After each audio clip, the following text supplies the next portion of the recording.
Amén. Vamos a orar entonces, empecemos con oración. Señor, gracias te damos por tu bondad y misericordia. Gracias, Señor, porque tú eres con nosotros. Solo tú, Señor, nos guarda, nos cuida con tu infinito amor. Ven sobre nosotros en esta tarde y enséñanos tu palabra, Señor, que podamos compartir con nuestros hermanos y podamos aprender juntos, Señor, en colectividad. Ay, Dios querido, porque en ti y de ti dependemos, Señor, y en ti descansamos y tenemos la convicción de que tu presencia y tu espíritu, Señor, nos conduce y nos ayuda. Ven sobre nosotros, tranquiliza nuestros corazones, nuestras mentes, del cansancio que cada uno viene de su trabajo, de su día atareado, de tranquilidad, Señor, en sus mentes para que pueda comprender tu palabra y concentrarnos en este tiempo, en el día de hoy, el día de mañana por la noche. Bendice, Señor, cada alumno, estudiante de este seminario, para gloria de tu santo nombre, que crezcan en ti, en el nombre de Jesús. Amén. Amén, amados. Vamos compartir entonces nuestra pantalla. Ah, déjame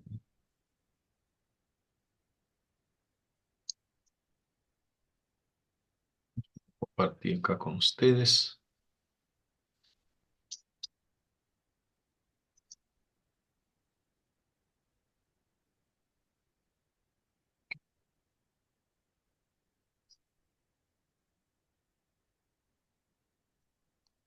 Ahí ya puede ver, ¿no? Ok,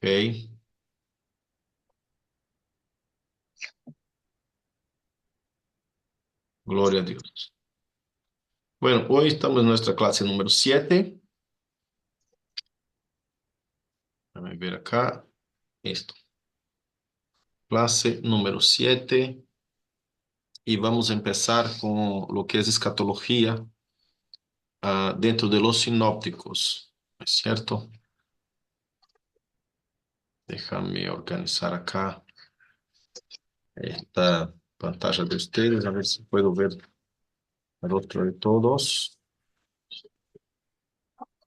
Ajá, así mejora. Bueno, amados. Entonces, hablando dentro de los sinópticos, todavía estamos en los sinópticos, pero los sinópticos llevan bastante de nuestra clase, nuestros estudios, basamos en lo que Cristo nos dice. Y dentro de lo que es escatología, digamos así, estamos ahí a la mitad de nuestras clases, ¿no? Nos queda unas cuantas 7 más, porque esta es la séptima, y vamos a estar concluyendo el 26 de noviembre, ¿no es cierto? Ya pasé para ustedes también la cuestión de lo que es las tareas para hacer, el resumen el resumen, no, el resumen de lectura, ¿no? Sería el informe de lecturas y también el ensayo, ¿no es cierto? Todos serán día 7 de diciembre, la fecha máxima para entrega. Nuestra última clase sería 26 de noviembre, ¿está bien? Bueno, entonces espero que estén caminando con sus trabajos. Los que tengan alguna duda pueden preguntar acerca de los trabajos, ¿no? Espero que hagan un trabajo, un ensayo dentro del tema que estamos estudiando. Puede trabajar dentro de los dos reinos o puede desarrollar un solo reino, puede desarrollar las dos simientes o una sola simiente o trabajar todo junto, dos reinos y dos simientes. El tema es que tenemos que trabajar enfocado en teología bíblica, es decir, tú tienes que estar totalmente sumergido a los conceptos que tenemos de teología bíblica. Y este asunto, bueno, para facilitar comprensión de usted o recordarlos, ustedes saben que la teología bíblica desarrolla un asunto por historia, es como si estuviera contando una historia. Tiene un hilo de comienzo, medio y fin, ¿no es cierto? Entonces, si vas a desarrollar cualquier asunto, tiene que ser un asunto desarrollado a lo largo de la historia bíblica, enredo bíblico. Cuando hablo de historia, estoy hablando del enredo bíblico. Por ejemplo, cómo se desarrolló la simiente de la serpiente, no en toda la escritura, porque estamos hablando de Nuevo Testamento. Te puede decir cómo se desarrolló la simiente de la serpiente y cómo aparece la simiente de la serpiente en la historia del Nuevo Testamento. Entonces tú vas a estudiar a Mateo, Marco, Lucas, Juan y, y todos los libros del Nuevo Testamento, ¿no? Ahí viene para las epístolas, libros de Hechos, epístolas, ¿no? Romano, Corintios, y sigue, después va para, entonces desarrollando hasta Apocalipsis, cómo esta simiente se desarrolló o cómo aparece o cómo es evidente. Es una idea, estoy poniendo más o menos para explicarlos, ¿no? Pero tú puedes desarrollar dentro de cualquier asunto que estamos tratando acerca del reino de Dios y de los dos reinos y de las dos simientes, ¿ok? Entonces, hay un alumno que ya me compartió, un estudiante que va a hacer sobre el lugar mostrado dentro del Nuevo Testamento, ¿no es cierto? Que nosotros aprendimos que el concepto de reino es el pueblo de rey en el lugar de rey bajo el gobierno del rey. Te pueden desarrollar gobierno del rey, por ejemplo, ¿no? ¿No? El pueblo del rey o el pueblo del reino o la cizaña o la simiente maldita, maldecida dentro.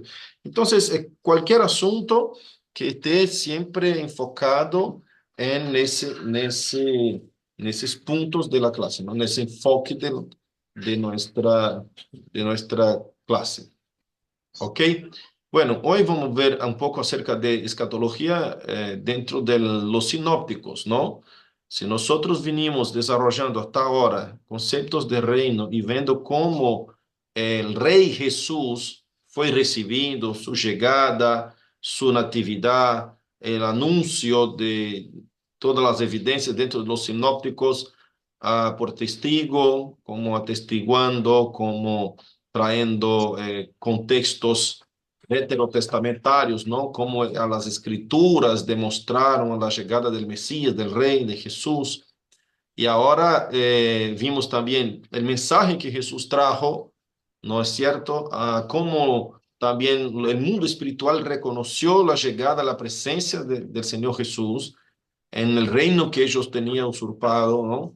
El espanto que tuvieron por saber que tan pronto, entre comillas, para ellos, tan pronto para nosotros ya estaba pasado de hora el tema de que ellos eh, dejaran de humillarnos, ¿no? De esclavizar la esclavitud, la oscuridad que vivíamos sin la luz del Evangelio.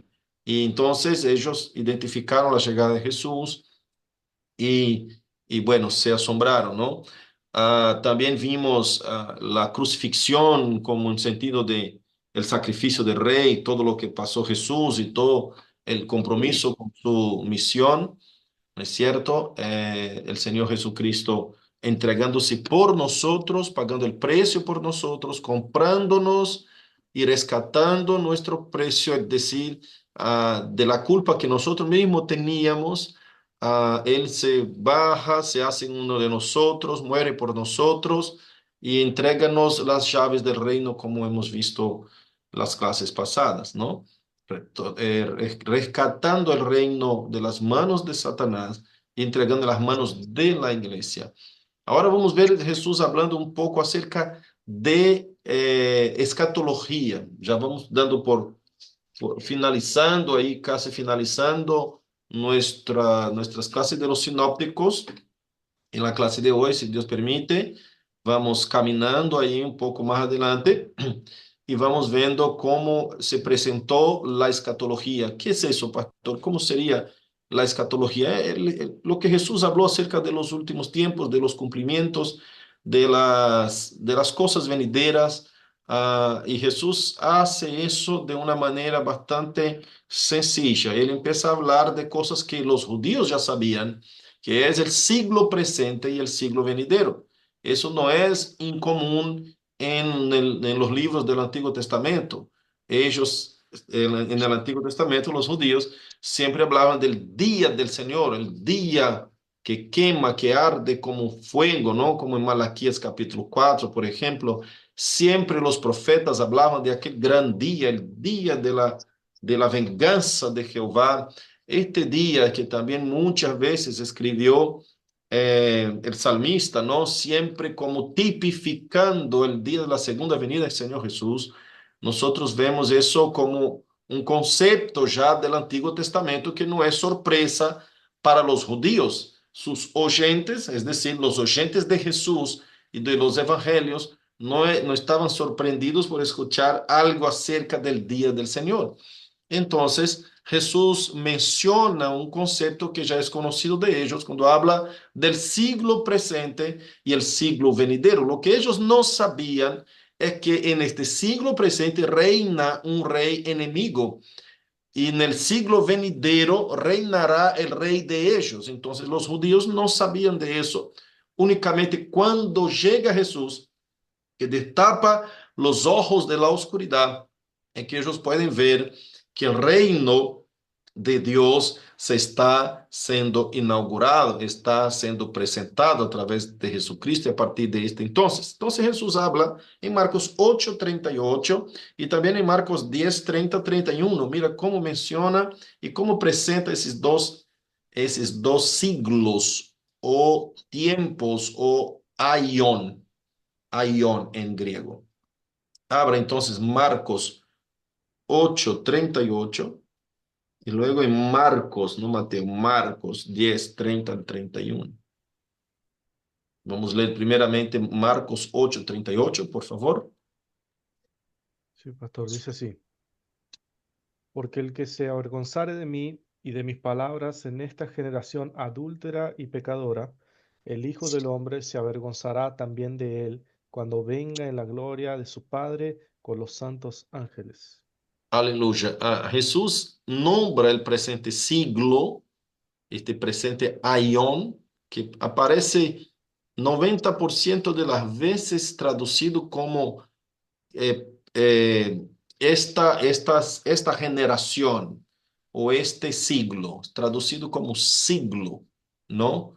A veces se traduce como mundo, mundo presente o mundo venidero, pero no es la mejor traducción, porque la palabra mejor para utilizar la traducción de mundo sería cosmos. Y acá no utiliza los escritores bíblicos la palabra cosmos, sino que aion, que representa exactamente lo que Jesús quería decir y lo que era conocido de ellos como forma de un tiempo venidero, una era venidera, un siglo venidero o siglo presente. Es decir, el mundo y la historia de la humanidad no se concluye, no se completa únicamente con este siglo. Hay algo por venir. Entonces, en estas expresiones de Jesús queda bastante claro que hay algo por cumplirse, hay algo en el futuro. Y por eso el tema se trata de escatón, de la escatología, de las cosas que están por venir, ¿cierto? Él nombra a esta generación, este siglo, como generación adúltera. Y no es este el único texto que Jesús nombra a esta generación de adúltera, este siglo de adúlteros y adúlteras. No es la primera vez, pero con este texto es posible ver de forma evidente el apodo que pone Jesús, la manera como Jesús dice a esta generación, a este siglo. Porque quien reina en este siglo, como vemos acá en la pantallita al lado, ¿no es cierto? En este baloncito al lado, nosotros vemos que este reino que estamos viviendo ahora es el reino de la serpiente. Nosotros no estamos viviendo el reino de Dios, obviamente, que acá tengo que hacer una aclaración, ¿no? Para no entender que el reino de la serpiente es el reino que estamos nosotros perteneciendo, sino que vivimos bajo este gobierno de la serpiente, este reino de la serpiente, pero pertenecemos a partir de Cristo al reino de Dios. Ahora entiendan, nosotros estamos viviendo exactamente un interludio, es decir, nosotros estamos somos pueblo de Dios, estamos bajo, que vamos ser llevados para el lugar de Dios y vamos a estar bajo el gobierno de Dios. Entonces, ¿qué es lo que está pasando acá? Nosotros estamos viviendo en un mundo que no es el lugar de Dios, pero ya estamos viviendo bajo el gobierno de Dios, los creyentes, los cristianos, los que recibieron a Cristo, ya pertenece al reino de Dios, ya somos pueblo de Dios, pero ¿qué falta? Estarmos en el lugar de Dios. Aún estamos en una mezcla, en una sociedad mixta. Nosotros aún estamos viviendo junto con impíos, estamos viviendo en un mundo caído, no estamos en el lugar de Dios. ¿Qué falta para completar el reino de Dios? El rescate de nosotros al lugar de Dios. Es decir, cuando Cristo vence en la cruz al diablo y nos da las llaves del reino, esto no significa que nosotros gobernamos el reino en un sentido de que ahora estamos en el lugar correcto, lo que nos faltaba eran las llaves. No, no, no, no. Nosotros no estamos en el lugar de Dios. Las llaves es para que el enemigo no pueda acceder a nosotros. Estamos viviendo bajo un mundo caído, un mundo que reina Satanás, pero no nos puede tocar a nosotros. Y esta llave del reino es la llave del evangelio que nosotros estábamos hablando las reuniones pasadas. Entonces, esta llave del reino es que hace entrar otras personas, aquellos elegidos de Dios, dentro del pueblo de Dios. Entonces, tenemos como abrir la puerta y cerrar la puerta de aquellos que son pueblos de Dios, como vamos ver un poquito más adelante en un pantallazo que vamos mostrar. Pero necesitamos comprender eso. Nos falta la consumación del reino para que podamos decir que se terminó el plan, toda la escatología, todo el escatón, todo el siglo presente y venidero, pero ahora no, aún todavía estamos viviendo en el siglo presente. El venidero, Jesús dice así como una otra manera de decirlo, él llama la gloria de su Padre. La gloria del Padre representará el reino venidero. Cuando se consuma todas las cosas y cuando Él nos glorifique a nosotros y cuando Él revele su gloria totalmente, plenamente a nosotros, ahí sí estaremos con la consumación terminada del reino de Dios. Entonces, apenas para reformular, nosotros estamos viviendo en un mundo caído, pertenecemos al reino de Dios. Mira el dualismo que escatológico ahí en un sentido de que ya, pero todavía no, ¿cierto? Ya estamos comprados, glorificados, lavados por la sangre de Cristo, pero todavía no llegó el tiempo de la era venidera, el tiempo de la ión futuro, ¿no es cierto? Estamos aún aquí y Cristo inauguró este reino tremendo, nos alumbró, nos mostró la luz, nos hizo luz también acá en este mundo, pero aún estamos viviendo en el lugar que no es el lugar de Dios, en el lugar en donde el mal todavía prevalece, ¿no es cierto? Como nosotros podemos notar en 2 Corintios 4:4, ¿no? El que tenga, ¿quién quiere hablar algo? Creo que alguien tiene, no sé si Arsenio, tiene su micrófono abierto, ¿no? Y ahí me parece que da impresión de que algún estudiante quiere hacer preguntas, ¿no? Bueno, entonces vemos acá, por ejemplo, 2 Corintios 4:4 nos dice que eh, el Dios de este siglo ha cegado el entendimiento de los incrédulos. Nosotros ya hemos leído eso, ¿no es cierto?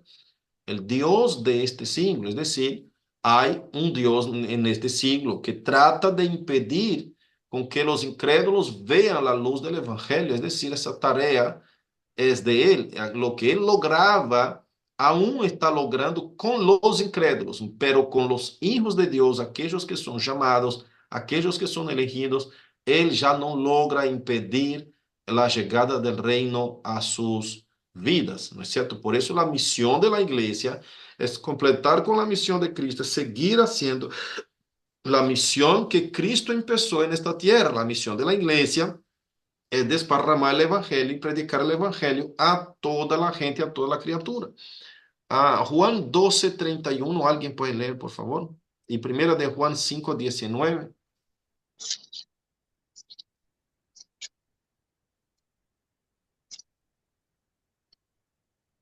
Yo puedo leer Juan 12:31. Por Así favor. dice, ahora es el juicio de este mundo. Ahora el príncipe de este mundo será echado afuera. El príncipe de este mundo será echado fuera. Es decir, Jesús está declarando eso. Jesús llegó para quitar de las manos de Satanás el reino usurpado y entregárselo a la iglesia. Y este reino en un sentido de que Satanás nos quitaba el conocimiento de Dios. Estábamos impedidos de oír el Evangelio. ¿Se acuerdan en Apocalipsis capítulo 5, cuando Juan ve un libro sellado por adentro y por afuera? Y lloraba mucho porque no había alguien que era digno de desatar, abrir los libros y desatar sus sellos. ¿Se acuerdan eso? Entonces, cuando él lloraba, él escuchó una voz tras él que decía: no llores, porque el león de la tribu de Judá abrirá los sellos. Hay uno que es digno. Y cuando él mira, ve un cordero y él toma el sello, ¿no? Todos quedan en silencio en el cielo porque no había nadie digno. Cuando viene el cordero de Dios que desata los sellos, estos sellos ahí expresados en Apocalipsis a partir del capítulo 5 y 6, y vamos vendo más adelante, vamos hablar un poco más de eso cuando vamos hablando más de los cumplimientos. Estes sellos, cada sello de este representa una parte de la historia de la iglesia, una parte de la historia de la redención de Dios, del plan redentor de Dios en la vida de los seres humanos, las relaciones de la relación que Dios tiene con su pueblo. Entonces va desatando los sellos, y cuando él desata los sellos, por ejemplo, el primer sello, sale un caballo blanco, vamos ver eso hoy todavía, con más detalles. Sale un caballo blanco, este caballo blanco sale venciendo y para vencer, y ese sello se refiere a Jesús y el Evangelio eterno. Entonces, vemos que si no tenemos voy un poquito atrás acá. Lo que el diablo impedía era de que nosotros pudiéramos eh, escuchar el Evangelio. El Evangelio no podía llegar a nosotros. Nadie podía, nadie era digno de desatar los sellos. Nada era digno de abrir el comienzo de la historia. Nada era digno de entregar su sacrificio perfecto a Dios. Nadie, ni en los cielos, ni en la tierra. Nadie podría empezar con esta historia. Nadie podría venir, bajar, humillarse como hombre y morir en lugar nuestro, y con su vida inmaculada y sin pecado y perfecta, comprar para Dios a nosotros.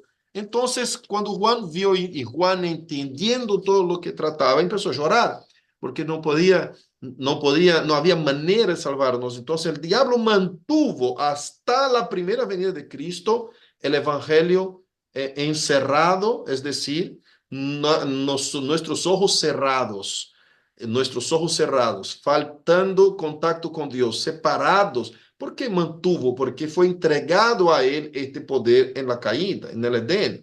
Entonces nuestros ojos fueron cerrados en lugar de abiertos. ¿No es cierto que dijo: no, tú serás como Dios, tus ojos serán abiertos? No es así que Satanás engañó a Eva, pero fue al contrario. Nosotros perdimos la comunión con Dios, tuvimos una muerte espiritual, y a partir de entonces no podríamos más ver la luz de Dios, la luz del Evangelio. Teníamos miedo de Dios, de un miedo de huir de su presencia, de no querer estar en su presencia. Tamaño gravedad fue el pecado y los efectos no éticos en nuestra vida del pecado. Entonces, Cristo viene, desata los sellos, y ahí puede empezar la historia, es decir, de abrir nuestros ojos, de venir la luz a nosotros, y a partir de Cristo, el reino es inaugurado. Y a partir de Cristo, Él quita de las manos de Satanás todo el engaño, toda la mentira que Él podría ocultar de nosotros el Evangelio. Entonces, Quando vino Jesus, vamos ver um pouquinho mais. Quando vino Jesus, entendamos que a luz brilhou para nós com o cumprimento de Isaías capítulo 11, não é certo? Como ele mesmo leyó allá en la sinagoga, diciendo, los ciegos ven, los cojos andan, ¿no es cierto? Los enfermos son sanados, y ese ciego no es solo ciego físico, sino que ciegos espirituales especialmente. Entonces Cristo vino traer la luz a las tinieblas, ¿no? Y primero de Juan 5:19. Sabemos que somos de Dios y el mundo entero está bajo el maligno. Entonces acá vemos en el texto anterior que el príncipe de este mundo es Satanás. Es Satanás todavía hasta que se cumpla toda la consumación. Ya vamos a ver eso. Y el mundo entero está bajo el maligno, está bajo el gobierno del maligno. Entonces no estamos en el lugar del gobierno de Dios. Nosotros estamos aún teniendo que orar como enseñó Jesucristo en Mateo capítulo 6, que decía, venga tu reino así, así acá en la tierra como es en los cielos. Entonces, acá tenemos el reino inaugurado y tenemos que orar pidiendo por la consumación del reino de Dios. Anhelar la segunda venida hace parte de la vida del cristiano. Amén. Bueno, tenemos Hechos 26:18, Colosenses 1:13, Hechos 2:14, 2 Timoteo 2:25 al 26. ¿Alguien puede leer estos textos, por favor? Hechos 26:18. Yo tengo acá el Hechos 26:18. Bueno, Dice, para que abra sus ojos, para que se conviertan de las tinieblas a la luz y de la potestad de Satanás a Dios, para que reciban, por la fe que es en mí, perdón de pecados y herencia entre los santificados. entonces cuando Jesús desata aquel sello, el evangelio entra en la historia de la humanidad y a partir de ahí el príncipe de este mundo no puede más cegar el entendimiento de nosotros. Colosenses 1:13. El cual nos ha librado de la potestad de las tinieblas y trasladado al reino de su amado Hijo. Qué tremendo. Y trasladado al reino de su amado Hijo. Mira que son palabras contrapuestas, ¿eh? Ahí está diciendo que nos trasladó de un reino a otro reino. ¿Comprenden bien, no? De un reino a otro reino. Nos trasladó al reino de su amado Hijo. Entonces nosotros pertenecemos al reino de su amado Hijo, aunque no ha consumado todas las cosas para que nos lleve al lugar y el día de la separación de la cizaña del trigo, de las ovejas de los cabritos, el día que vaya a ser la separación es que nosotros vamos a ver el reino consumado. Hebreos 2:14. Yo sé que esos textos todos ya leímos en una clase anterior, pero nunca es de más repetirlos. Es muy importante que tenga esto en memoria, en mente. Hebreos 2:14. Así que por cuanto los hijos participaron de carne y sangre, él también participó de lo mismo, para destruir por medio de la muerte al que tenía el imperio de la muerte, esto es, al diablo. Destruir al que tenía el imperio de la muerte. Alguien imperaba e impera todavía en este mundo caído que es Satanás. Y el castigo, hermanos, del pecado es exactamente lo que Dios dijo allá en Génesis 3:15. No coma, porque si comeres, ciertamente morirás, ¿no? Génesis 2:17, después 3:15 viene la maldición. Último texto para esta pantalla, 2 Timoteo, para esta primera parte, 2 Timoteo 2:25-26.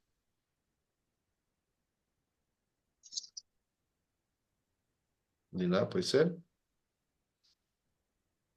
Sí, que con mansedumbre corrija a los que se oponen, por si quizá Dios les conceda que se arrepientan para conocer la verdad y escapen del lazo del diablo en que están cautivos a voluntad de él. Es decir, nosotros debemos predicar el evangelio para que aquellos que están cautivos en las manos de Satanás puedan escapar de su lazo. Entonces, el evangelio es quien libera, el hombre de las manos de Satanás, por causa de Cristo. ¿Qué es el Evangelio? El Evangelio es el verbo de Dios. El Evangelio es Cristo mismo. Ya vamos a estudiar eso. Y el siglo venidero representa los acontecimientos después de la segunda venida de Cristo, el reino consumado de Dios, conforme Mateos 25, 31 y 16, 28. ¿Pueden leer, por favor? Cuando el Hijo del Hombre venga en su gloria y todos los santos ángeles con él, entonces se sentará en su trono de gloria. Tremendo. Cuando venga en su gloria y sus santos ángeles con él, entonces se sentarán en su trono de gloria. Está hablando de la segunda venida de Cristo, del reino venidero. Y 16, 28.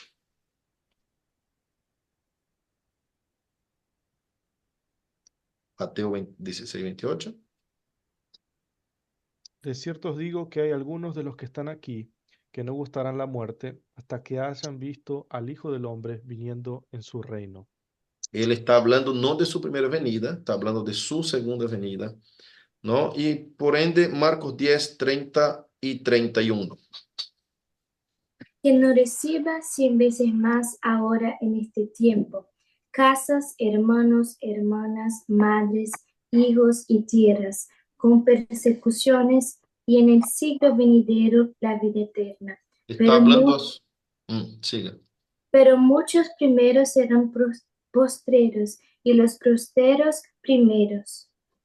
Está hablando a sus discípulos que todo aquel que deja madre, padre, hermano, hermana, bienes, esposa o todo por amor de él, recibirá 100 veces más en este siglo caído, con tribulaciones, y en la vida eterna, en el siglo venidero, la vida eterna.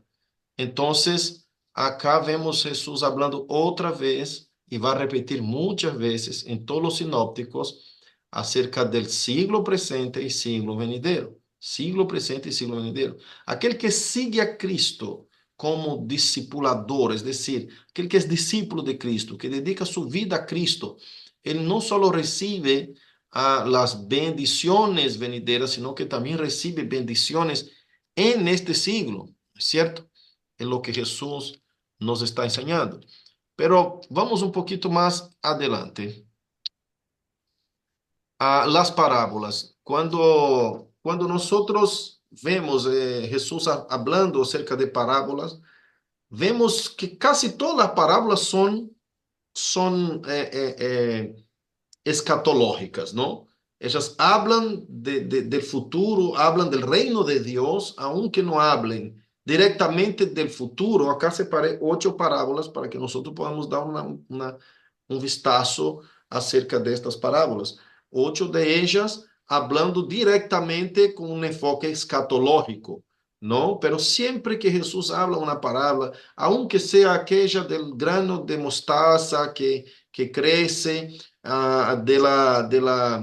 ¿cómo se dice? De la levadura que una mujer pone y esconde en una masa y ella se leveda entera. Ahí estamos hablando de cómo el reino de Dios, el evangelio de Dios va contagiando nuestra vida como iglesia, pero aunque sean las más sencillas, siempre está hablando del reino de Dios. Pero las que son escatológicas, que mencionan algunos en algún sentido más fuerte a los puntos del futuro, de cómo van a suceder las cosas, el Señor nos dejó mucha margen para poder visualizar, vislumbrar este gran momento, esta gran bendición. Y también en muchos casos, en algunas que vamos a ver acá, vamos a ver cómo es la dicotomía entre impío y justo, que cada uno va a recibir, ¿no es cierto? Entonces empecemos ahí por la parábola de las 10 vírgenes. No sé si nos corresponde leer todas las parábolas, porque si no vamos a tomar muchísimo tiempo, ¿no es cierto? Ah, no sé si todos se recuerdan la parábola de las 10 vírgenes. Son 13 versículos, ¿no? Algunas de las parábolas son un poco más largas. Vamos. Esta de las 10 vírgenes, voy a contar más o menos rápidamente porque son muchos versículos. Después las demás son menos versículos, vamos a estar leyendo. Las 10 vírgenes trata de que, para los que no conocen bien la parábola, ¿no? Trata de lo que 10 vírgenes van a esperar al novio y algunas 5 vírgenes son prudentes, 5 son necias. 5 llevan en sus lámparas el aceite y también lleva una reserva, ¿no es cierto? Para que pueda sostenerse toda la noche. Van preparadas, eso habla de la vigilancia de que la iglesia debe estar, el creyente, el siervo de Dios debe estar esperando la segunda venida de Cristo. Y dice que 5 eran necias, ahí vemos un margen de 50% de pérdida, ¿no es cierto? Y si vamos a referir eso a la iglesia misma, ahí vemos que un 50% en esta parábola estaría siendo imprudente, siendo necia. Y ahí no llevan el aceite y les falta aceite. Cuando les falta aceite, pide a las otras vírgenes que les comparta el aceite. Y ellas dicen, no podemos compartir con ustedes. Y más o menos lo que hablamos en la iglesia ese fin de semana, ¿no? Que van a querer comprar el ingreso para entrar, pero no puede, no hay manera, porque ya pasó el tiempo y los ingresos se terminaron, como decir así. ¿Y qué pasa? Ellos van a pedirle el aceite de las otras y va a decir, no, si no nos va a faltar a nosotros y a vosotras. Entonces ninguno de nosotros vamos a estar esperando el novio. Y vino el novio a medianoche. Y las 5 prudentes fueron con el novio. Y se encerró la puerta y quedaron las 5 otras vírgenes necias. El enfoque escatológico acá está en la segunda venida de Jesús, simbolizada por la inesperada venida del novio. ¿Qué hora vendrá? ¿Qué momento? ¿Será como un ladrón de noche? ¿Será como el relámpago que se muestra en el occidente y va hasta el oriente? Significa decir que no que es un rapto invisible, porque la luz de un relámpago usted puede ver hasta estando de espalda. El tema es que es inesperado. Tú no sabes qué momento vendrá un relámpago, ¿no es cierto? Es muy veloz lo que es el momento que él llega. Entonces, no significa que llegará y desaparecerá como un rapto invisible. Eso no es bíblico, esta idea de un rapto invisible. Jesús no vendrá de forma invisible, sino que vendrá, no es que no va a haber este arrebatamiento, sí, va a haber, pero será visible, como dice Apocalipsis 1:7. Vendrá con las nubes, todo ojo lo verá, hasta los que los traspasaron. También dice que todo ojo lo verá allá en Mateo 24. Entonces, no es un rapto invisible, será un arrebatamiento visible. Y acá, como un ladrón en la noche, como un relámpago, va a venir un momento que no se espera. La única metáfora que se trae para el relámpago es que llega sin esperar, llega sin avisar. Cuando nos damos cuenta, ¡fua!, llegó el relámpago ya. No es que es rápido y va a quedar nuestra ropita doblada como aprendimos en las películas de Dejado para atrás, ¿no? No es así. Bíblicamente no tiene esta base.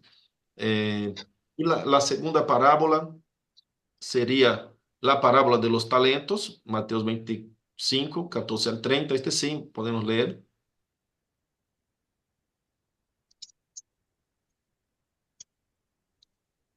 Porque el reino de los cielos es como un hombre que, yéndose lejos, llamó a sus siervos y le entregó sus bienes. A uno dio 5 talentos, y a otros 2, y a otros 1, a cada uno conforme a su capacidad, y luego se fue lejos. El que había recibido 5 talentos fue y negoció con ellos, y ganó otros 5 talentos. Asimismo, el que había recibido 2, ganó también otros 2. Pero el que había recibido 1 fue y cavó en la tierra, y escondió el dinero de su señor. Después de mucho tiempo vino el señor de aquellos siervos y arregló cuentas con ellos. Y llegando el que había recibido 5 talentos, trajo otros 5 talentos, diciendo, Señor, 5 talentos me entregaste. Aquí tienes, he ganado otros 5 talentos sobre ellos. Y su señor le dijo, bien, buen siervo y fiel, sobre poco has sido fiel, sobre mucho te pondré. Entra en el gozo de tu Señor. Llegando también el que había recibido 2 talentos, dijo, Señor, 2 talentos me entregaste, aquí tienes, he ganado otros 2 talentos sobre ellos. Su Señor le dijo, bien, buen siervo y fiel, sobre poco has sido fiel, sobre mucho te pondré. Entra en el gozo de tu Señor. Pero llegando también el que había recibido 1 talento, dijo, Señor, te conocía que eres hombre duro, que llega donde no sembraste y recoge donde no esparciste. Por lo cual tuve miedo y fui y escondí tu talento en la tierra. Aquí tienes lo que es tuyo. Respondiendo su señor le dijo, siervo malo y negligente, sabías que llego donde no sembré y que recojo donde no esparcí. Por tanto, debías haber dado mi dinero a los banqueros y al venir yo hubiera recibido lo que es mío con los intereses. Quitarle después el talento y darlo al que tiene 10 talentos, porque al que tiene le será dado y tendrá más, y al que no tiene aún lo que tiene le será quitado. Y al siervo inútil, echadle en las tinieblas de afuera, allí será el lloro y el crujir de dientes. Bueno, ahí el enfoque escatológico está en la rendición de cuentas de nuestras obras en el día del juicio. ¿Qué hicimos con nuestros dones? Y esto no es solo para la iglesia, esto es para todos.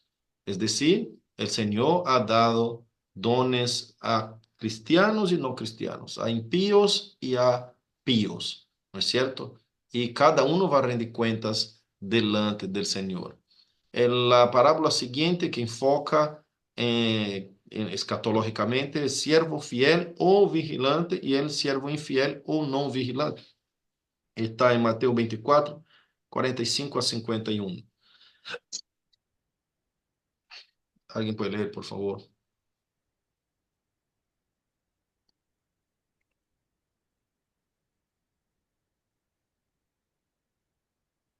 ¿Quién puede estar leyendo, hermanos? Yo leo. ¿Quién es, pues, el siervo fiel y prudente, al cual puso su señor sobre su casa para que les dé el alimento a tiempo? Bienaventurado aquel siervo al cual, cuando su señor venga, le halle haciendo así. De cierto os digo que sobre todos sus bienes le pondrá. Pero si aquel siervo malo dijera en su corazón, mi señor tarda en venir, y comenzare a golpear a sus consiervos y aun a comer y a beber con los borrachos, vendrá el señor de aquel siervo en día que éste no espera, y a la hora que no sabe, y lo castigará duramente, y pondrá su parte con los hipócritas.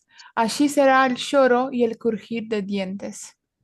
Amén. Eso habla de la constante responsabilidad del cristiano en velar por el inesperado día del regreso de nuestro Señor. Tenemos que estar siempre vigilantes y el Señor empieza con las parábolas a mostrarnos cómo será la segunda venida, que debemos estar preparados, que debemos estar vigilantes. La parábola de la higuera son apenas 3, 4 versículos. Por favor, alguien lea Mateo 24, 32, 35. Estes otros versículos, textos aparecen en los sinópticos, así que son contadas a veces de la misma manera, otras veces con una pequeña diferencia, pero vamos a leer apenas uno de ellos. ¿Ok? Mateo 32, Ahí 35. leo. De la higuera aprended la parábola. Cuando ya su rama está tierna y brotan las hojas, sabéis que el verano está cerca. Así también vosotros, cuando veáis todas estas cosas, conoced que está cerca a las puertas. De cierto os digo que no pasará esta generación hasta que todo esto acontezca. El cielo y la tierra pasarán, pero mis palabras no pasarán.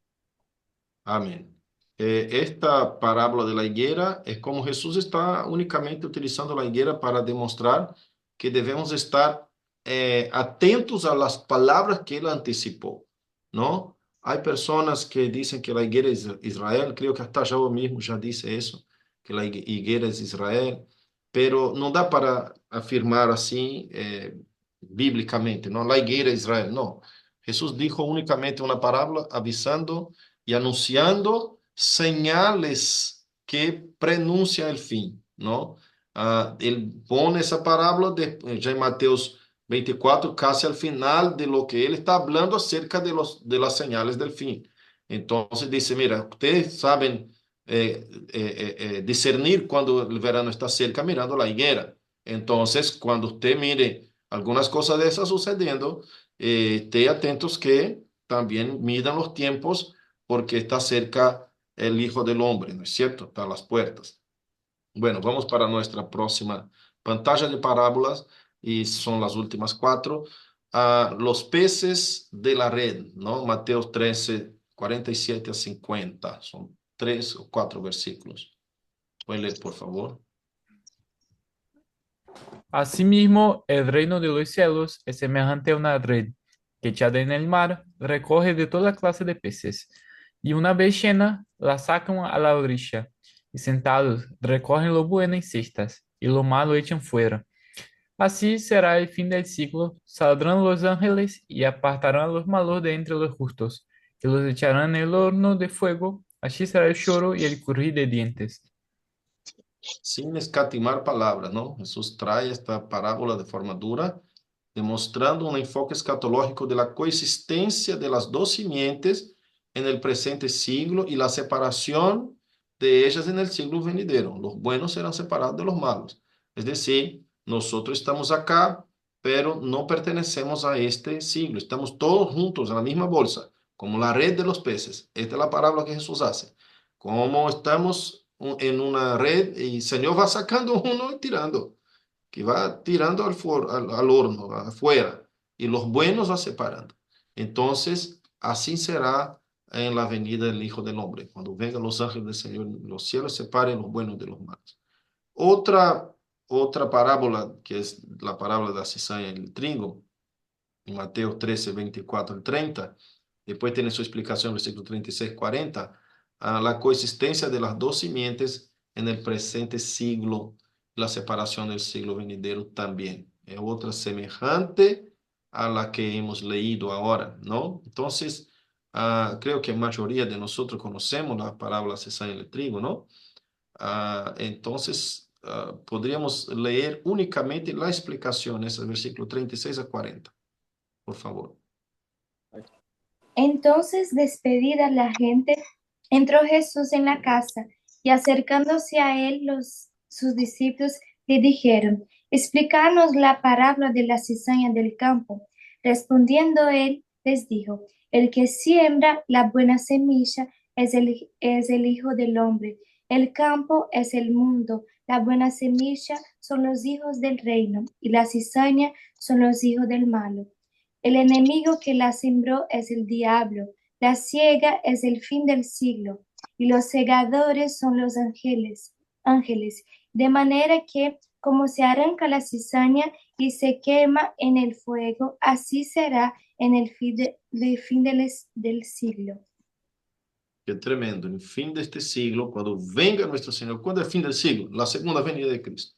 La segunda venida de Cristo inaugura el siglo venidero y cierra este siglo.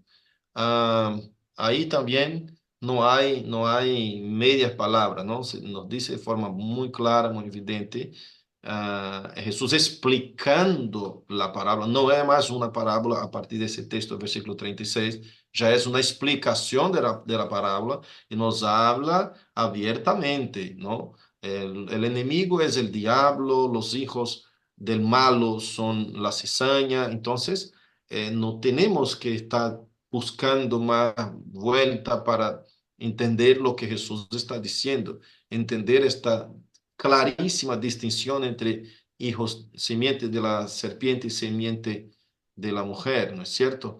Entonces vemos ahí Jesús diciendo cómo pasará, cómo serán separados estas dos simientes al fin de los siglos.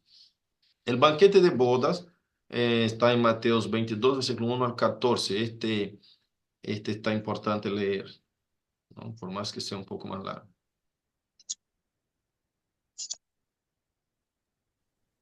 Y dice así, respondiendo Jesús, les volvió a hablar en parábolas, diciendo, el reino de los cielos es semejante a un rey que hizo fiesta de bodas a su hijo y envió a sus siervos a llamar a los convidados a las bodas. Mas estos no quisieron venir. Volvió a enviar otros siervos, diciendo, decid a los convidados, he aquí, he preparado mi comida, mis toros y animales engordados han sido muertos, y todo está dispuesto. Venid a las bodas. Mas ellos, sin hacer caso, se fueron, una a su labranza y otro a sus negocios. Y otros, Tomando los siervos, los afrentaron y los mataron. Al oírlo el rey se enojó y enviando sus ejércitos destruyó a aquellos homicidas y quemó su ciudad. Entonces dijo a sus siervos, las bodas a la verdad están preparadas, mas los que fueron convidados no eran dignos. Id pues a las salidas de los caminos y llamad a las bodas a cuantos halléis. Y saliendo los siervos por los caminos, juntaron a todos los que hallaron, juntamente malos y buenos, y las bodas fueron llenas de convidados. Y entró el rey para ver a los convidados, y vio allí un hombre que no estaba vestido de boda, y le dijo, amigo, ¿cómo entraste aquí sin estar vestido de boda? Mas él enmudeció.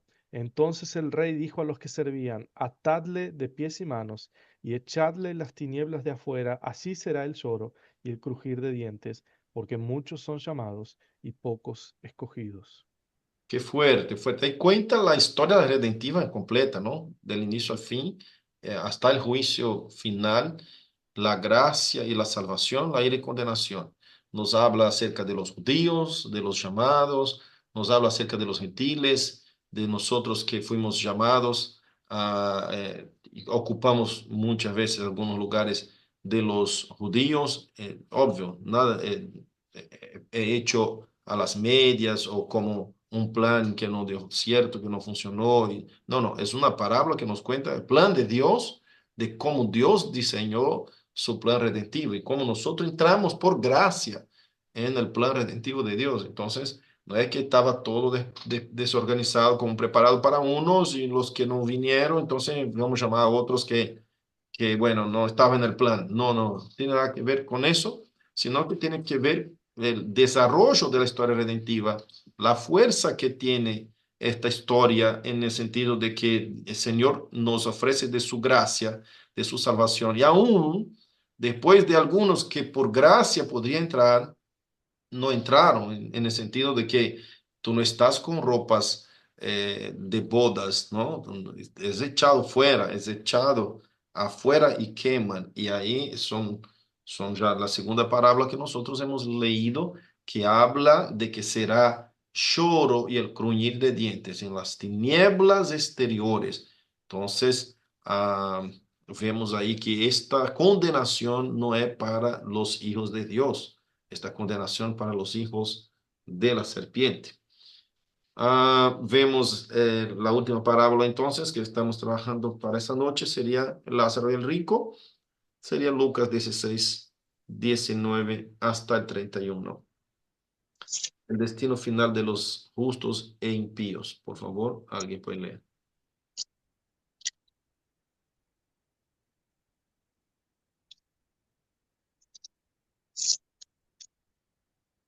¿Quiere que diga el nombre? ¿Y alguien que puede leer, por Ahí favor? va. Había un hombre rico que se vestía de púrpura y de lino fino. ¿Se escucha ahí? Sí, perfecto. Y hacía Gracias. cada día banquete con esplendidez. Había también un mendigo llamado Lázaro, que estaba echado a la puerta de aquel lleno de llagas, y ansiaba saciarse de las migajas que caían de la mesa del rico, y aun los perros venían y le lamían las llagas. Aconteció que murió el mendigo y fue llevado por los ángeles al seno de Abraham, y murió también el rico y fue sepultado. Y en el Hades alzó sus ojos estando en tormentos, y vio de lejos a Abraham y a Lázaro en su seno. Entonces él dando voces dijo, Padre Abraham, ten misericordia de mí, y envía a Lázaro para que moje la punta de su dedo en agua y refresque mi lengua, porque estoy atormentado en esta llama. Pero Abraham le dijo, Hijo, acuérdate cuando recibiste tus bienes en tu vida, y Lázaro también males, pero ahora éste es consolado aquí y tú atormentado. Además de todo esto, un gran cisma está puesta entre nosotros y vosotros, de manera que los que quisieren pasar de aquí a vosotros no pueden, ni de allá pasar acá. Entonces le dijo, te ruego pues, padre, que le envíes a la casa de mi padre, porque tengo 5 hermanos para que le testifique, a fin de que no vengan ellos también a este lugar de tormento. Y Abraham le dijo, a Moisés y a los profetas tienen, oigan. Entonces dijo, no, padre Abraham, pero si alguno fuere ellos de entre los muertos, se arrepentirán. Mas Abraham le dijo, si no oyen a Moisés y a los profetas, tampoco se persuadirán, aunque alguno se levantare de los muertos. Qué fuerte, hermanos. Qué fuerte, qué fuerte. Ah, tenemos el reino de Dios ofrecido a nosotros de forma tan gloriosa, tan maravillosa, tan amorosa, que nosotros en nombre de Jesús tenemos los ojos abiertos y podemos ver la verdad del Evangelio.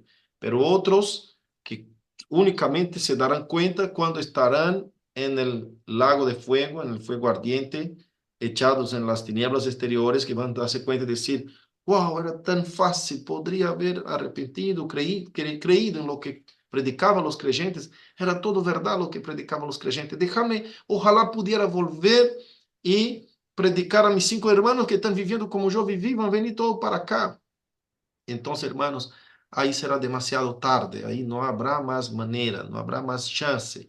Entonces, el reino de Dios, el mundo espiritual es tan real, hermanos, es tan real. Cuántas advertencias nos dio Jesús, cuántas parábolas nos ha contado, pero nos ha contado parábolas que nos deja tan claro la realidad, la verdad del mundo espiritual. Nos abrió los ojos, nos abrió el telón, nos abrió ¿cómo se dice? El velo, y podemos ver de forma tan evidente, hablando esta parábola, por ejemplo, de Lázaro y Rico, el destino final de justos e impíos, hablando que hay malos y buenos, y nosotros no sabemos quiénes son, quién pertenece al Señor y quién no pertenece, no sabemos quién son la simiente de la serpiente, quién son simiente bendecida, simiente de la mujer, simiente de Dios. Nosotros no sabemos, por eso tenemos que predicar a todos, hermanos, porque estábamos todos en la misma condición otrora, es decir, en otro tiempo. Estábamos como los demás y éramos por naturaleza hijos de ira. Entonces no podemos juzgar a nadie de que este parece ser semilla de la serpiente. Eso no podemos pisar, no es campo para que pisemos nosotros. Solo el Señor Jesucristo sabe. El Señor Jesucristo sabía quién era que lo iba a traicionar, que estaba ya predestinado a perdición. El Señor Jesús sabía de cada detalle que Pedro iba a ser tentado. Él oró por Pedro, impidió que Satanás lo tuviera también. Entonces, él sabía todo, pero no nos toca. Nosotros no somos Cristo, somos la iglesia que debemos llevar a cabo la misión que Cristo nos ha transferido, es decir, nos ha encargado, nos ha otorgado, ¿no? Ir por todo el mundo y predicar el evangelio a toda criatura, porque toda autoridad me fue dada. Es decir, yo saqué de las manos de Satanás el reino que él tenía, poder de la muerte sobre cualquier persona. Ahora, para tocar la vida de un cristiano, solo con el permiso de Dios, no puede hacer nada, no puede impedir. Y mis elegidos, ahora todos están con gobierno descubierto. Ustedes pueden predicar el evangelio a todos mis elegidos y Satanás no puede impedir. Entonces ustedes vayan y prediquen. Jamás debemos nosotros poner nosotros mismos un impedimento, una piedra de tropiezo diciendo, no, pero este no me recibió. Este no quiere nada. Podemos insistir, hermanos, tenemos que insistir y predicar la palabra de Dios, ¿no es cierto? Predicar la palabra de Dios a tiempo y fuera de tiempo, como dice 2 Timoteo capítulo 4. Porque no nos toca juzgar ni poner cláusulas o números, un listado de condiciones por las que una persona puede ser o no salvada, porque la elección de Dios es incondicional. Aquellos que nos parezca elegidos pueden ser que no sean, y aquellos que parece que no son elegidos pueden ser que sean, porque Dios llama las cosas locas para confundir las sabias, ¿no? Si yo fui salvo, si usted fue salvo, entonces cualquiera puede ser salvado, ¿no es cierto? Amén. No sé si te sentís tan malo y tan pecador como yo, pero si te sentís de tercia parte de lo que me siento de pecador, sabemos que hay esperanza para toda la gente del mundo, ¿no es cierto? Entonces debemos predicar sin juicio, no debemos juzgar a quienes pertenecen, a quienes no pertenecen. La predicación del evangelio está abierta a todo el mundo. La predicación del evangelio es para todo el mundo. Así que, como ya sabemos el destino final de las personas, más insistentemente y con más vehemencia y con más pasión debemos predicar el evangelio, porque sabemos que aquellos que no son salvados van para un destino de fuego eterno terrible. Amén. Bueno, entramos ahora en un punto de los textos de los sinópticos que hablan de forma más evidente, de forma más clara de la escatología, ¿no? Estamos hablando de los textos de Mateo 24, capítulo entero, Mateos capítulo 25, 31 al 46, Marcos 13, capítulo completo, Lucas 21, del 5 al 24 y Lucas 17, 20 al 37. Estos textos serán examen de nuestros estudios de acá para adelante hasta terminar los sinópticos. Pero quiero mostrarles aquí una pequeña pantalla que nos hace comprender mucha cosa. Antes de la pantalla,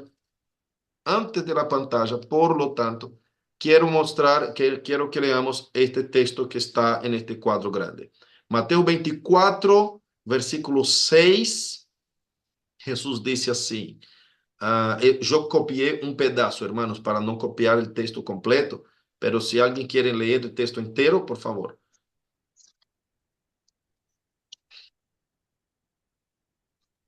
Sí, dice, y oiréis de guerras y rumores de guerras, mirad que no os turbéis, porque es necesario que todo esto acontezca, pero aún no es el fin. Y habréis de oír de guerras y rumores de guerra, pero todavía no es el fin. Si usted mira conmigo Apocalipsis 6, versículo 4, es bastante interesante esta comprensión. El significado de este versículo se correlaciona con la apertura del segundo sello, el caballo bermejo, en Apocalipsis 6, 4. Lea el versículo 4, por favor, Pablo, si puedes seguir. Sí. Y salió otro caballo, bermejo, y al que lo montaba le fue dado el poder de quitar de la tierra la paz, y que se matasen unos a otros, y se le dio una gran espada. Luego, mira, Apocalipsis se interpreta de forma progresiva. Y Apocalipsis tiene sesiones distintas que cuentan toda la historia, el desarrollo de la historia en las escrituras. Todo el desarrollo en una porción que se llama sesiones. Nosotros no podemos tomar el libro de Apocalipsis capítulo 1 hasta el 22 leyendo de corrido, pensando que está aumentando la historia y se progresa la historia del inicio al fin. No, se progresa la historia en 7 sesiones distintas en donde vamos consiguiendo ver del inicio al fin. Terminó la primera sesión, por ejemplo, capítulo 1 al 3, habla de las cartas a las iglesias de Apocalipsis. ¿Y qué asunto, qué contenido va a las cartas de la iglesia? Va todo lo que está del capítulo 4 para adelante. Toda la visión de Juan, además de las advertencias a las iglesias que tenemos en el capítulo 1 al 3. Entonces, se termina el capítulo 3, se termina una sesión. Empieza el capítulo 4, empieza otra sesión. Nosotros vamos a ver acá, capítulo 19, es una nueva sesión de lo que estamos comprendiendo en este punto. Capítulo 6, por ejemplo, nosotros estamos trabajando una otra visión de una sesión diferente. Entonces voy a explicar de vuelta para que quede más claro. Voy a dar un ejemplo diferente ahora. Voy a decirte que es como si estuviéramos viendo un partido de fútbol por varios ángulos distintos. Cada ángulo muestra de una forma diferente, pero muestra con más detalles, de más cerca, con más claridad, ¿no es cierto? La vista que vamos a ver en Apocalipsis es parecida a comparación de un partido de fútbol mirado por varios ángulos. Entonces, imagine que hay 7 cámaras en donde fue el gol. Y usted va a ver una cámara por el de atrás, de donde fue el gol, por el otro lado. Entonces, de esta forma, tú puedes ver el pantallazo completo de forma progresiva. Cada vez que miras la cámara, vas a ver cosas que no había visto antes. Va a ver detalles que no había visto antes. Va a ver, te va cerrando, porque vi por aquel ángulo que era así. Cuando mira por este ángulo, ya suma del ángulo anterior con este ángulo. Entonces, va viendo cada vez mejor y con más claridad y con más detalles. Entonces, quiero que comprenda acá que vemos un orden en este capítulo 6. Primero, ahí son 7 sellos. Cuando Juan abre el libro, son 7 sellos. Capítulo 5, él abre el libro. Capítulo 6, vemos el primer caballo, que es el caballo blanco. Enseguida viene el caballo bermejo, este caballo de la guerra.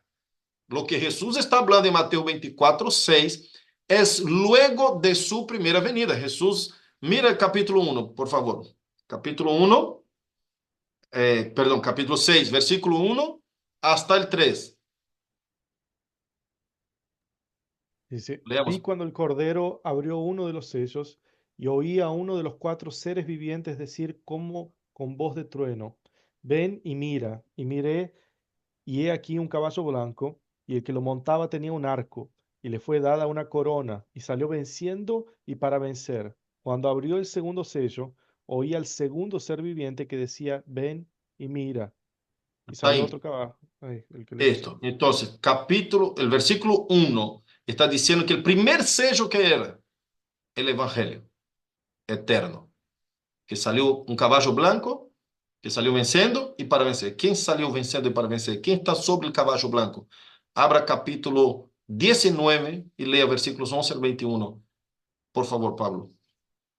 Capítulo 19, Sí. Apocalipsis. Entonces vi el cielo abierto, y he aquí un caballo blanco, y el que lo montaba se llamaba Fiel y Verdadero, y con justicia juzga y pelea. Mira, Sus para ojos, dar un sí, segundo. Ves que no tuvimos tantos detalles en el primer sello, pero ahora vamos a tener bastante detalle mostrando este mismo caballo, con más detalles. Sigan, por favor. sus ojos eran como llama de fuego, y había en su cabeza muchas diademas, y tenía un nombre escrito que ninguno conocía sino él mismo. Estaba vestido de una ropa teñida en sangre, y su nombre es el Verbo de Dios. ¿Quién es? Y ¿Quién los es? Vaya, vaya, Y vaya los vendo. Vaya vendo. ejércitos celestiales, vestidos de lino finísimo, blanco y limpio, le seguían en caballos blancos. De su boca sale una espada aguda para herir con ella a las naciones.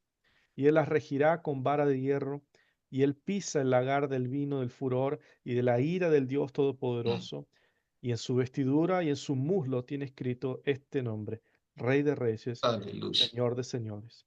Y vi a un ángel que estaba en pie en el sol y clamó a gran voz, diciendo a todas las aves que vuelan en medio del cielo, venid y congregaos a la gran cena de Dios, para que comáis carnes de reyes y de capitanes, y carnes de fuertes, carnes de caballos y de sus jinetes, y carnes de todos, libres y esclavos, pequeños y grandes. Y vi a la bestia, a los reyes de la tierra y a sus ejércitos reunidos para guerrear contra el que montaba el caballo y contra su ejército. Y la bestia fue apresada, y con ella el falso profeta que había hecho delante de ella las señales con las cuales había engañado a los que recibieron la marca de la bestia y habían adorado su imagen. Estos dos fueron lanzados vivos dentro de un lago de fuego que arde con azufre, y los demás fueron muertos con la espada que salía de la boca del que montaba el caballo, y todas las aves se saciaron de las carnes de ellos. Qué tremendo, ¿no?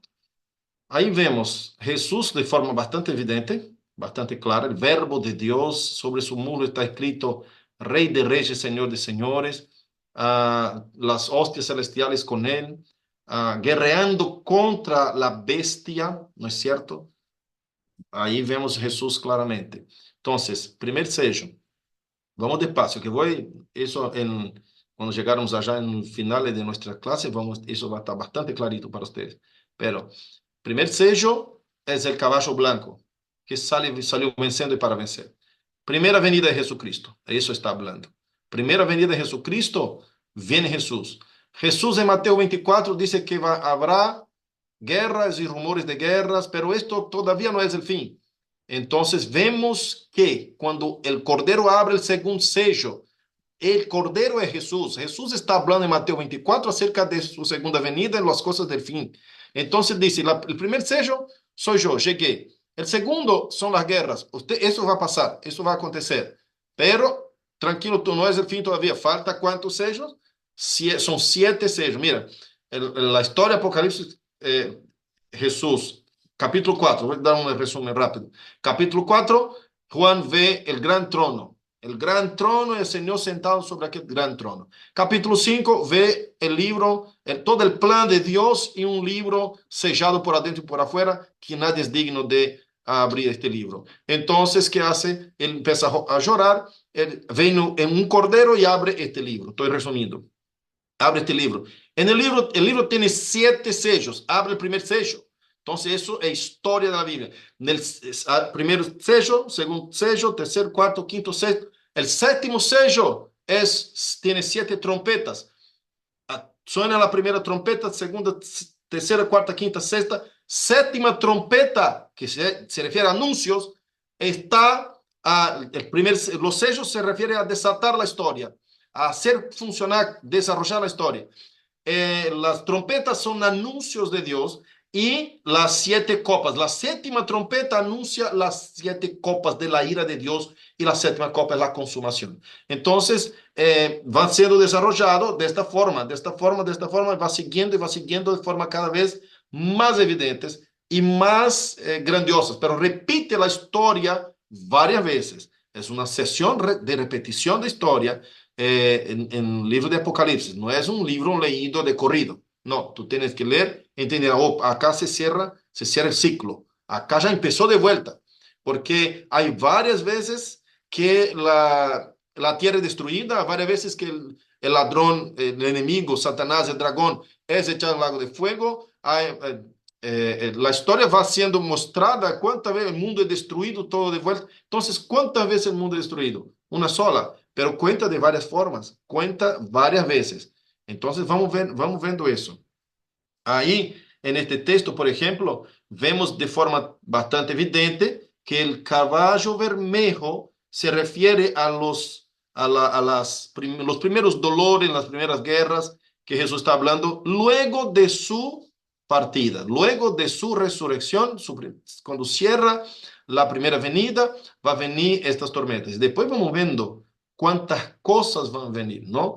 Entonces, teniendo en cuenta esta pantalla acá, mirando entonces el primer episodio, vamos a decir así, esta línea se refiere a los mismos sucesos, ¿no? A los mismos sucesos en una sola línea. Después les voy a mostrar, ay, me salió acá. Después les voy a mostrar todo el desarrollo completo. Cuando terminemos el curso va a entender completamente este desarrollo, las 2 simientes y sus 2 reinos. Pero en el primer punto acá vemos el reino del dragón desde Génesis 3:15, donde acontece la primera muerte, la muerte espiritual, la separación de Dios. Y el dragón reina hasta la llegada de Cristo, pero sigue reinando el dragón hoy en el mundo, pastor, sigue reinando, porque cuando vayamos a Apocalipsis acá, capítulo 20, versículo 2, 3 y un poquito más adelante, vamos a mostrar para ustedes que el dragón fue atado allá cuando viene Jesús por primera vez y fue atado allá en Apocalipsis 20 con únicamente la función de no engañar más a las naciones, es decir, no tiene más condiciones de ocultar el evangelio que vino, el evangelio eterno, de ocultarle a los elegidos de Dios y al mundo entero. No puede ocultar más. El evangelio está libre para ser predicado. Como dijo Pablo, yo estoy preso, pero la palabra no está presa. Entonces, vemos ahí el primer cuadrito que sigue para la primera venida de Cristo. Y en la primera venida de Cristo, Jesús, cuando viene por primera vez, ató al valiente. Lucas 11, 21 y 22, por favor, abra Lucas 11, 21 y 22. Esos 3 textos de los sinópticos ya hemos estudiado, pero repita únicamente Lucas 11, 21 al 22. Pastor, lo leo yo. Sí, por favor. Lucas 11, 21, 22. Sí es. Cuando un hombre fuerte, bien armado, custodia su palacio, sus bienes están seguros. Pero cuando uno más fuerte que él lo ataca y lo vence, le quita todas sus armas en las cuales había confiado y distribuye su botín. Y distribuye su botín. Buenísimo. Acá en el cuadrito azul vamos a repetir eso, vamos a ver a qué se refiere en Isaías 49, Lucas 21 a 22. Pero antes de eso vamos a leer 2 Tesalonicenses 2, 1 al 2. Esto está hablando de la primera venida de Cristo. ¿Qué hizo Cristo cuando llegó por primera vez? Cuando inauguró el reino. Él ató al valiente. Él ató al valiente y repartió el botín. Botín son los despojos, es lo que se captura digamos así, del guerrero que perdió la batalla. En una batalla, imagina ahí en ese tiempo se hablaba de las guerras romanas y el botín era repartir despojo. Lo mismo aconteció allá en Colosenses capítulo 2, versículo 14 y 15, que vamos a leer acá en esta pantallita azul. Pero lea 2 Tesalonicenses 2, 1 y 2. Pero con respecto a la venida de nuestro Señor Jesucristo y nuestra reunión con Él, os rogamos, hermanos, que no os dejéis mover fácilmente de vuestro modo de pensar, ni os conturbéis, ni por espíritu, ni por palabra, ni por carta como si fuera nuestra, en el sentido de que el día del Señor está cerca. Hasta ahí nomás. Está hablando de la segunda venida de Cristo, que estaban escuchando otras noticias de que Jesús ya había venido segunda vez. No, Jesús vino la primera vez, tranquilo. Ahí Pablo va a recorrer, va a seguir su lectura, pero no es para ahora. No es para ahora esa lectura. Vamos a entenderla bien. Después ustedes van comprendiendo, van cerrando la idea. Entonces está hablando de que lo que está cumpliendo ahora es acerca de la primera venida de Cristo. Pablo ya quiere quitar de la mente de la gente esta idea fantasiosa, equivocada que estaban aprendiendo ellos. Entonces, ¿qué pasa la primera venida? El dragón es apresado para no engañar más a las naciones. Lea Apocalipsis 20, versículo 2 y 3. Después Apocalipsis 12, versículo 9 y 10, por favor.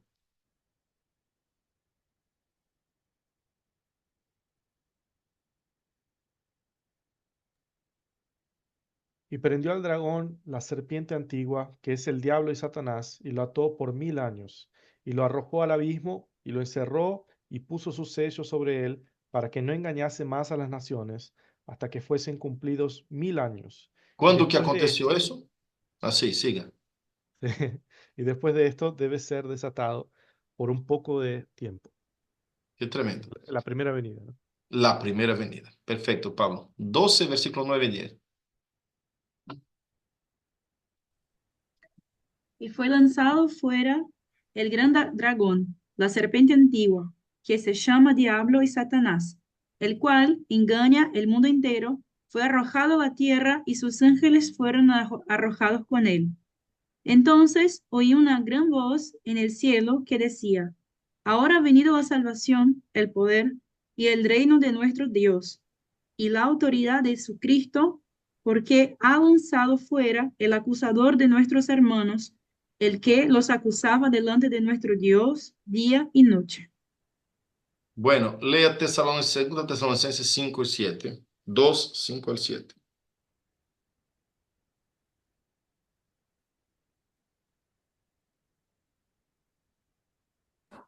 ¿No os acordáis que cuando yo estaba todavía con vosotros os decía esto? Y ahora vosotros sabéis lo que lo detiene, a fin de que a su debido tiempo se manifieste, porque ya está en acción el misterio de la iniquidad, solo que hay quien al presente lo detiene, hasta que él a su vez sea quitado de en medio. Es decir, ¿quién detiene a Satanás? Ahí está hablando de que Satanás está preso. Él no puede actuar con toda la fuerza que le gustaría porque hay lo que lo detiene. Pero cuando el Señor lo suelte, se quitará del medio, quitará, el mismo Jesús se quitará del medio en el sentido de que lo va a desatar cuando se terminen los 1000 años. Entonces, ahora mismo Satanás no puede impedir que el Evangelio nos llegue. Satanás está apresado, está encadenado y no puede impedir el evangelio, la predicación, no puede. Eso todo sucedió en la primera venida de Cristo, la primera venida de Cristo. Ustedes se acuerdan cuando Jesús llegó, que nosotros empezamos a estudiar los sinópticos y empezamos a ver que Jesús no quería que los demonios hablasen, ¿no? Que pudiese declarar porque no era el momento de él hablar con los gentiles todavía, no le tocaba iniciar el ministerio con los gentiles, era únicamente para los judíos, en primer lugar para los judíos lo iban a rechazar y él iba a completar toda su obra para entrar a la cantidad de los gentiles, pero no era el momento. El momento de predicar a los gentiles, aunque tuvo algunas señales de que los gentiles tenían la entrada cuando él habla con la mujer cananea, ¿no es cierto? Que cananeos eran totalmente de la raíz de la simiente de la serpiente, era pueblo gentil que no pertenecía a los pactos. Entonces, cuando él habla ya con la mujer cananea, que esta mujer dice, él dice así, no es correcto sacar el pan de la boca de los hijos y dar a los perritos. Y ella dice, pero los perritos también comen de las migajas, ¿no es cierto? Que caen de la mesa de los hijos. Jesús está hablando de hijos y aquellos que no son hijos, ¿no? Perros en texto bíblico, en veterotestamentario, tienen un simbolismo horrible, ¿no? De aquellos que son totalmente inmundos, ¿no? Pero, ¿qué es lo que pasa?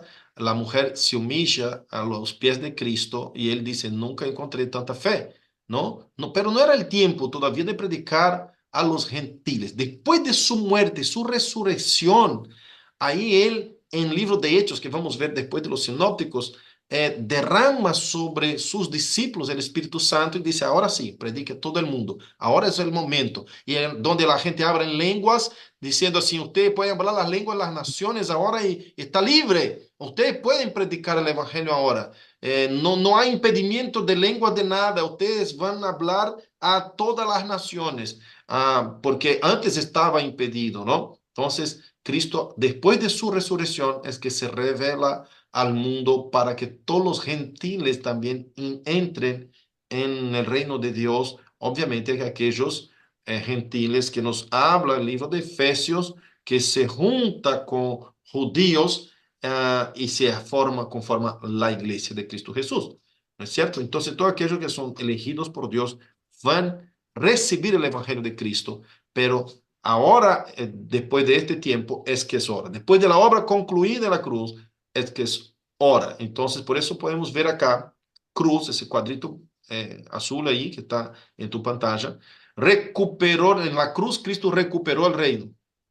Mateo 28, 18, 19, cuando él dice, toda autoridad me ha sido dada en el cielo y en la tierra. Es decir, ahora Satanás no tiene autoridad y ni puede impedir, ni puede llegar delante del Padre argumentando, diciendo, acá está la ley, esta tu creación es totalmente indigna, y no puede ni siquiera ver la verdad porque burlaron de ti allá en el Edén y me entregaron el poder, me entregaron el reino, me entregaron el poder de sus almas. Así que yo soy fiscal legal, demostrar a ti, Señor, Dios justo y poderoso, el pecado de ellos acá. Son culpables, culpables, culpables. Esta es la ley tuya. Y ellos son culpables, culpables, culpables. Por eso, en Colosenses 2, 14 al 15, nos dice que el acta de los decretos que era contra nosotros fue clavada en la cruz. Fue clavada en la cruz.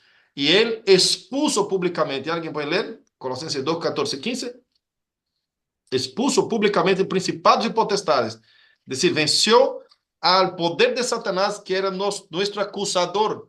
Como hemos leído en algún momento, capítulo 20, versículo 2 a 3, alguien leyó, o si fue 12, 9, el acusador de nuestros hermanos, ¿no es cierto? 2, 14 al 15. Anulando el acta de los decretos que había contra nosotros, que nos era contraria, quitándola de en medio y clavándola en la cruz, y despojando a los principados y las potestades, los exhibió públicamente, triunfando sobre ellos en la cruz. Entonces el diablo no tenía más poder sobre nosotros. El reino que estaba bajo sus manos, entregado por el pecado de Adán, cuyo pecado todos nosotros heredamos. Esta maldición que Dios echó sobre la tierra y sobre el hombre. Y el diablo ahí disfrutando libremente el gozo de poder reinar sobre el hombre, sobre la tierra, sobre el mundo creado por Dios. Viene Cristo y lo destrona. Vence a Satanás en la cruz y entrega el reino y sus llaves en las manos de la iglesia, como dice Mateo 16, 19, dice, les doy las llaves del reino. Y todo lo que atarde en el cielo será atado en la tierra, será atado en el cielo. Es decir, ustedes son los únicos que detienen en sus manos las llaves del evangelio, que pueden predicar el evangelio y hacer ingresar una nueva persona en el reino de Dios. A ustedes, iglesia, les doy este poder y esta autoridad que a mí me fue entregada, todo poder y toda autoridad en los cielos y en la tierra. Y para entender qué significaba ahí Lucas 11, 21, 22, que fue profetizado por Isaías ya en Isaías 49, 24, 25, para tener una idea de qué es repartir el botín y de qué Jesús está tratando, cumpliendo la profecía de Isaías 49. Lea, por favor, si alguien puede. Ya estamos con el horario, hermanos. Dios mío. Son 8:30. 8:30. No podemos más. Dejamos para la próxima. Dejamos para la próxima clase, entonces, ¿eh? El terminar la lectura de este cuadrito azul y seguir con las próximas. Amén. Perdón por la hora, me pasé. Déjame acá sacar la pantalla. Ya dejé de compartir, ¿no? Sí. Bueno, perfecto. Entonces vamos a estar orando, amados. Si terminamos y pasamos para la próxima clase que debe estar esperando el profesor. Señor, gracias te damos, Padre. Gracias te damos por tu palabra, Señor, que quema nuestro corazón, nos hace contentos en ver la gloria del Señor, tu plan perfecto, Señor, actuando en este mundo, Señor, que vemos claramente la maldad de este mundo actuando, Señor, y que tú, Señor, nos aseguró la salvación, la vida eterna, el rescate. Tú nos has asegurado, Señor, tu bendición, tu poder, tu libramiento, Señor. Nos ha protegido y ha puesto tu poder sobre nosotros, tu mano, tu autoridad. Gracias, Señor, en nombre de Jesús. Bendice cada uno de nuestros estudiantes para gloria de tu santo nombre. Amén y amén. Amén. Amén. Déjame sacar una foto primero, por favor. Acá se pueden prender la pantalla. Se saco.